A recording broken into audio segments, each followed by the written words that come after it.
सर्वद्वाराणि संयम्य मनोहृदि निरुध्य च मूर्ध्याधायात्मनः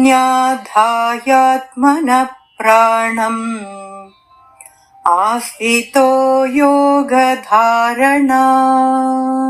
శరీరం యొక్క అన్ని ద్వారములను నియంత్రించి మనస్సుని హృదయస్థానం యందే నిలిపి ప్రాణములను మూర్ధ్య స్థానంలోకి లాగి వ్యక్తి ఏకాగ్రతతో యోగ ధ్యానంలో స్థితుడై ఉండవలెను.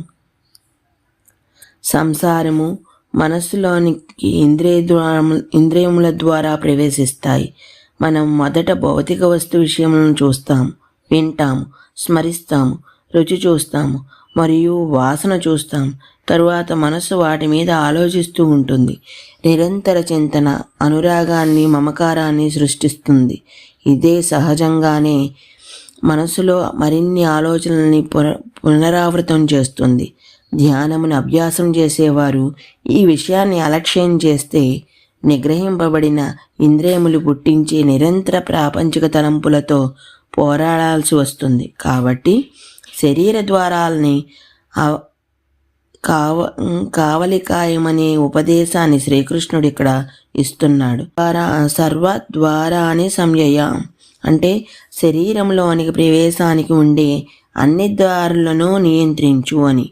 ఇది ఇంద్రియములను తమ స్వాభిక బాహ్య ప్రవృత్తి నుండి నియంత్రించుటను సూచిస్తుంది. హృది నిరుధ్యయ అంటే మనస్సుని హృదయస్థానము యందే కట్టివేయుట అని అర్థం. ఇది భక్తియుక్త భావాలను మనస్సు నుండి అక్కడ స్థితుడై ఉన్న అక్షర పరమేశ్వరుని దిశగా మరల్చమని సూచిస్తుంది. యోగధారణం అంటే అంతఃకరణమును భగవంతుని యందే ఏకీకృతం చేయుట అని.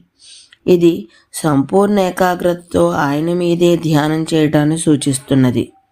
ఈ రోజుకి ఇక్కడ ఆపుతున్నాను. మిగతాది రేపు చెప్తాను. అంతవరకు ధన్యవాదాలు.